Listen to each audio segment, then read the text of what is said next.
नमस्कार, मैं अनुराग, JK24 news Mau के लिए।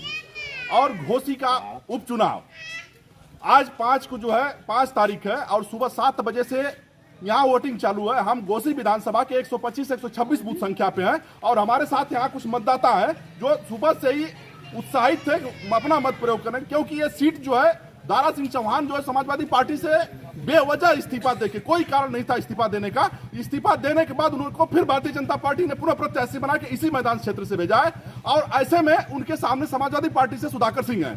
दोनों लोगों की प्रतिष्ठा आज दांव पे लगी हुई है और शाम 5 बजे तक इन लोगों की किस्मत जो है ईवीएम में बंद हो जाएगी और सुबह 8 बजे कलेक्ट्रेट सभागार में इनकी किस्मत खुलेगी। हमारे साथ कुछ मतदाता है, हम इनसे बात करने की कोशिश करेंगे। क्या माहौल है भैया यहाँ का? ठीक है माहौल। क्या नाम है आपका? सत्येंद्र। वोट दिए हैं आप? जी जी। क्या स्थिति लग रही है? क्या ये चुनाव 2024 लोकसभा के लिए अल्टीमेटम होगा?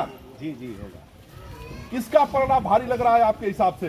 चल रहा है, दोनों लोग बराबर है। दोनों लोग बराबर हैं। बराबर चल। हमारे साथ कुछ लोग और हैं, इनके भी बात करना चाहेंगे। क्या नाम है भी आपका? किस बूथ संख्या से आप हैं?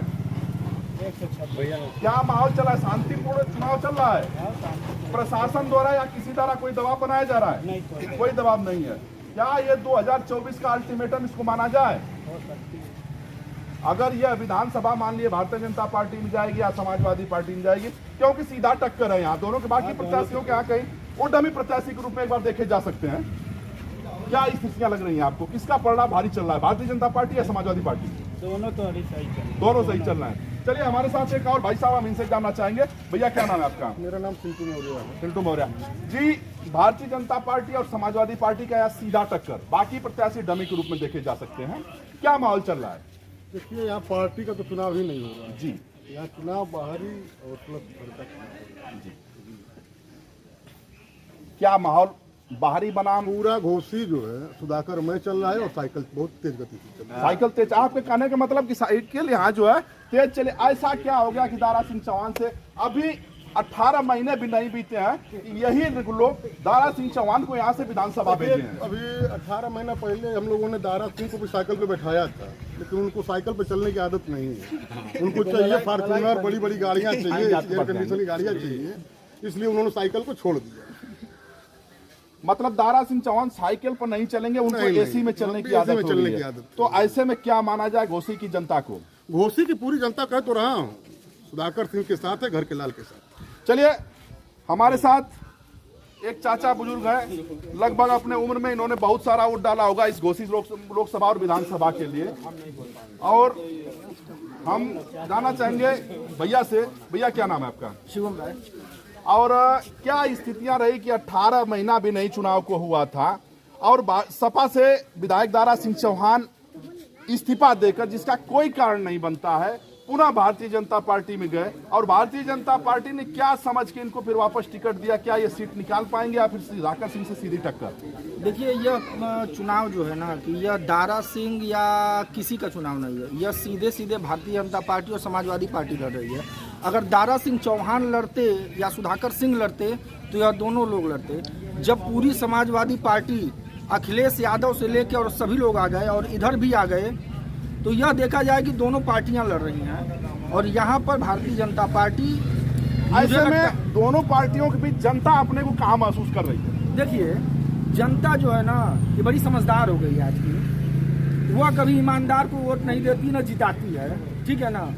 जनता का काम है गोबर में रहना और गोबर में रहना चाहती है, ठीक है। ये बताइए कि 18 महीने पहले आपने दारा सिंह चौहान को वोट दे दिया, सपा को, ठीक है, चलिए वह काम नहीं किए। उनको पता था कि मैं विधायक हो भी जाऊंगा तो समाजवादी की पार्टी की सरकार बनेगी नहीं और मैं फिर जो भी यहाँ के विधायक सपा से हो जाएंगे वह 3 साल 4 साल में क्या काम कर पाएंगे। और उसके बाद जो भी यहाँ से लोग रहे हैं, और दोनों की मैं बात करता हूँ, दारा सिंह चौहान और माननीय सुधाकर सिंह जी, दोनों लोग यहाँ पर विधायक रहे हैं, जिनकी सरकार भी रही है।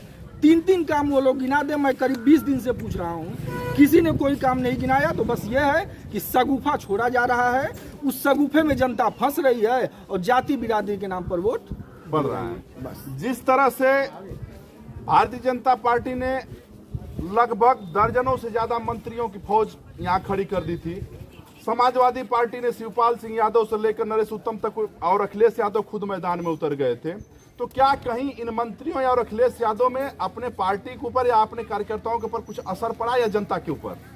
बिल्कुल असर पड़ेगा। देखिए, जब पार्टियां लड़ती हैं तो ये देखा जाता है कि उस पार्टी ने अपने कार्यकाल में क्या काम किया है, क्योंकि जब एक पूर्व मुख्यमंत्री और एक वर्तमान मुख्यमंत्री दोनों जनता के बीच आते हैं तो दोनों अपने काम को गिनाते हैं। योगी जी आए तो उन्होंने अपनी पार्टी के 6 साल 7 साल के काम गिनाए, अखिलेश यादव आए तो हो सकता है वो भी गिनाए हों। अब वह जनता को तय करना है, ईमानदारी से तय करना है कि वह किसे वोट दे। तो मैंने बोला ना कि जनता कभी ईमानदार को जिताती नहीं, क्योंकि मैं बता दूं 2 व्यक्तियों का नाम लूंगा यहाँ पर। इस मऊ जिले के सृजनकर्ता स्वर्गीय कल्पनाथ राय जी की बात, यहाँ के बहुत सारे लोगों ने उनको देखा भी होगा। वह यहाँ के सृजन करता रहे हैं, लेकिन वह भी किस तरह से चुनाव जीतते थे वो ऊपर वाला जानता है। और दूसरे एक व्यक्ति जो गाजीपुर जिले से माननीय मनोज सिन्हा जी, वह भी विकास पुरुष थे और जितना उन्होंने काम किया 5 साल जनता ने उनको नहीं जिताया, एक ऐसे व्यक्ति को जिताया जो कि अपराधी किस्म का था। तो आप खुद समझ सकते हैं, आप पत्रकार हैं और आप लोगों के बीच जाते हैं कि जनता, नेता गलत नहीं होता, क्योंकि नेता हमारे और आपके बीच से जाता है। अगर गलत है तो मैं जनता को गलत मानता हूँ। चलिए मान लिया जाए जनता एक बार गलत हो सकती है, क्या इस चुनाव को पूर्वांचल के लिए यूपी की जो 80 सीटें हैं लोकसभा की, उसका अल्टीमेटम माना जाए कि जो पार्टी यहां से निकालेगी कुछ असर पड़ेगा 2024 के लोकसभा में? नहीं, कुछ असर नहीं कोई पड़ेगा। असर नहीं पड़ेगा। चलिए बहुत बहुत धन्यवाद हमसे बात करने के लिए। हमारे साथ और लोग हैं, हम इनसे जानने की कोशिश करेंगे। भैया क्या नाम है आपका? 2024 का लोकसभा चुनाव को लेकर इस चुनाव को देखा जा रहा है। इस चुनाव को जीतने से न सरकार की छवि खराब हो सकती है, न सरकार के ऊपर कुछ इसका असर पड़ेगा, क्या लगता है आपको? देखिए, भाजपा का गाड़ा जो है भर चुका है, अब उसका ग्राफ नीचे आ रहा है। 2024 में सीधे सीधे भाजपा खत्म हो जाएगी। इस चुनाव को आपके आकलन से हिसाब से किसको देखा जाए?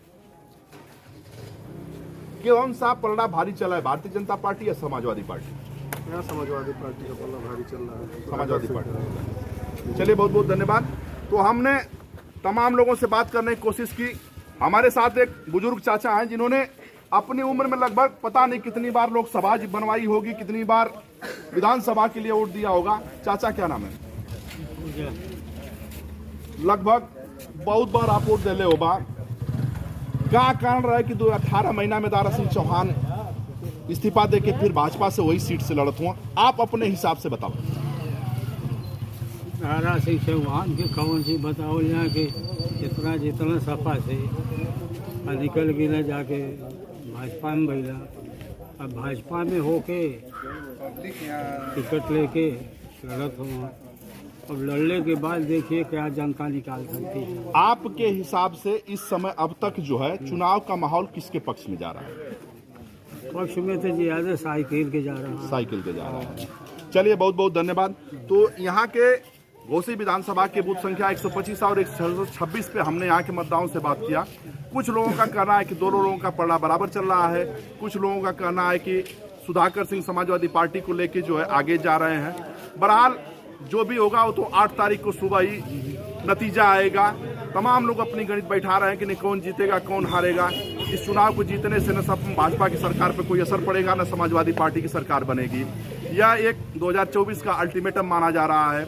अनुराग राय, JK24 न्यूज, मऊ।